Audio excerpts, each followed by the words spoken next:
우리는 투표할 때 정당들이 제시하는 제각각의 정책 노선들을 보고 투표한다. 많은 정당들이 사회 전체적인 정책을 제시하지만 여기 조금 특별한 정당들이 있다. 바로 의제 정당이 그것이다.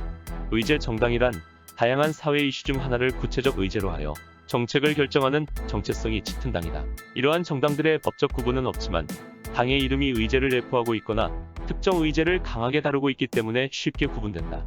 대표적인 의제 정당으로는 다들 한 번쯤 들어본 적이 있는 녹색당이 있다. 녹색당은 환경을 중심에 두는 정당으로 주로 생태적인 문제의 해결을 위해 활동하는 당이다. 세계 90여 개국에 널리 퍼져 있으며 정당 중 몇 없는 국제 네트워크를 형성한 세계 정치연합체로 글로벌 그린즈라는 국제조직을 운영하고 있기도 하다. 최초의 녹색당은 독일 녹색당으로 1979년 창당되어 1998년 연방선거에서 6.7% 득표율로 사회민주당과 연방정부를 탄생시켰고 현재도 주요 정당 중 하나로 자리 잡고 있다. 이들은 미래는 녹색이다라는 강령에 맞게 2022년까지의 완전 탈핵을 결정하게 했고 2030년까지 100% 완전 재생에너지로 대체하는 것을 계속해서 정부에 요구해오고 있다. 독일 외에도 오스트리아에서는 2016년 녹색당 출신의 무소속 후보인 알렉산더 판 데어 벨렌 후보가 53.3%의 지지율을 얻어 대통령에 당선되었다. 비록 그는 무소속이었지만 10년간 녹색당에서 활동했고 선거 당시에도 녹색당의 지지를 받고 있었기에 최초의 녹색당 출신 대통령이 등장했다며 이슈가 되었다. 이런 국민들의 관심을 보여주듯 이후에도 오스트리아 녹색당은 2017년 득표율 3.8%에서 2019년 총선 득표율 13.9%로 제4당이 되어 국민당과 연립정부를 이루어 내각에 진출하게 되었다. 1989년 창당 이후 처음 정부를 구성하는 것으로 성장하는 국민들의 의식을 보여주었다고 할 수 있다. 또한 연립정부 구성에 참여한 이들은 2040년까지 탄소의 순 배출량을 0으로 줄이는 탄소 중립국이 되겠다고 선언하면서 그 본래 목적에도 충실함을 보여주었다. 또 다른 의제 정당으로는 최근 우리나라에서도 화제가 되었던 개고기에 대한 이슈와 같이 동물의 권리에 관해 주장하는 당이 있다. 바로 동물당이다. 동물당은 동물에게 사람의 인권과 시민권과 같은 권리를 부여하는 정책을 통과시키는 것을 목적으로 하고 있다. 세계 19개국에 등록되어 있으며 우리나라에서도 2020년 창당의 필요성에 대한 토의가 있었던 것으로 알려져 있다. 그중 네덜란드의 동물당은 2002년에 처음 설립되어 2017년 총선에서 3.2%의 득표율을 얻어 하원 150석 중 5석을, 상원 75석 중 2석을 차지하고 의회에서 목소리를 내고 있다. 이들의 활동으로 인해 네덜란드에서는 강화된 동물보호법으로 동물 유기가 약 2,500만 원의 벌금형 혹은 징역 최대 3년의 중범죄에 해당하게 되었으며 동물보호경찰팀도 별도로 구성하게 되었다.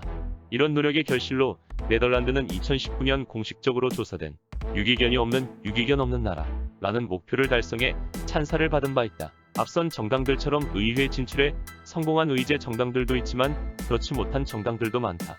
스웨덴의 해적당은 2006년 창당된 의제 정당으로 정보의 자유와 개인정보 보호를 주장했다. 정당 명칭에 포함된 해적은 음반과 영화산업단체가 저작권법 위반을 해적판이라 칭한 것을 비꼬기 위해 사용된 것이며 불법 복제의 확대에 찬성하는 것이 아니라 개인 용도의 복제 권리의 보장을 확대하고 개인 사용자 간 파일 공유의 비범죄화만을 추구한다. 저작권과 특허법의 개혁을 주장하는데 인터넷이 관련된 분야인 만큼 젊은 인터넷 세대가 당원들과 지지층에서 줄을 이루고 있으며 비록 스웨덴에서의 의석 확보에는 실패했지만 해적당은 전 세계로 뻗어나가 국제해적당이라는 연합체를 구성하기도 하는 등 정보의 자유를 하나의 정치적 의제로 만드는 데에는 성공했다고 볼 수 있다. 그 밖에도 세계 각지의 의제 정당에는 당명만 들어도 어떤 당인지 예상이 가는 이스라엘의 은퇴자다, 캐나다의 마리화나다, 일더라기당 등 정말 다양한 이슈에 관해서 많은 정당들이 창당되기도 했다. 우리나라에서도 이러한 의제 정당들이 존재하고 있는데 21대 총선 결과 의석을 획득한 원내 정당으로는 이름 그대로 국민 기본소득 지급을 주장하는 기본소득당이 비례대표 의석으로 1석을 차지했다. 그 밖에 원외 정당으로는 앞서 나왔던 녹색당, 여성의 권리 신장과 불평등 해소를 위하는 여성의당, 탈북민이 주축이 되어 자유통일을 위하는 남북통일당, 자영업자의 의견을 대변하기 위한 자영업당 등이 있으며 각각 정치에 참여하기 위해 비례대표 또는 지역구의 후보를 출마시키고 있다. 여기서 눈여겨볼 점은 우리나라 대부분의 의제 정당들은 2020년 초에 창당된 정당이 많다는 점이다. 이러한 정당들이 나타날 수 있었던 이유로는 최근 개정된 준연동형 비례대표제를 들 수 있다. 비례대표 47석에 대해 지역구 득표와 상관없이 정당 득표율에 따라 추가로 배정받던 이전 제도와 달리 준연동형 비례대표제는 정당 득표율에 비해 지역구 당선자가 많은 정당은 비례대표 의석을 받지 못하고, 반대의 경우 득표율에 맞게 의석을 받는 연동형 비례대표제를 30석에 적용하고 17석은 전과 같이 배분하는 제도이다. 제도가 바뀜에 따라 정당 득표율은 높아도 지역구 당선자 수가 적어 국회 내에서 실질적 힘을 발휘하지 못하던 군소정당들의 유리한 조건이 만들어졌다. 정당 득표율에 비해 모자란 의석수를 득표율에 맞게 비례대표 의석에서 채울 수 있기 때문이다. 이렇게 군소정당의 국회 의석 확보를 방해하던 제도 중 하나가 개선된 것을 최근 이러한 정당들의 출현 이유로 꼽을 수 있다. 의제정당은 당사자들의 정치 무대다. 정치인에게 주문서를 전달하는 대신 정책이 필요한 소비자들이 직접 정당을 꾸려 입법 공급자가 되기 위해 나선다. 청년이면 청년, 여성이면 여성들이 직접 당을 만들고 문제점을 모은다. 의제에 공감하는 이들이 모이기에 이슈에 대한 분석력도 높고 의견 일치를 보기도 더 쉽다.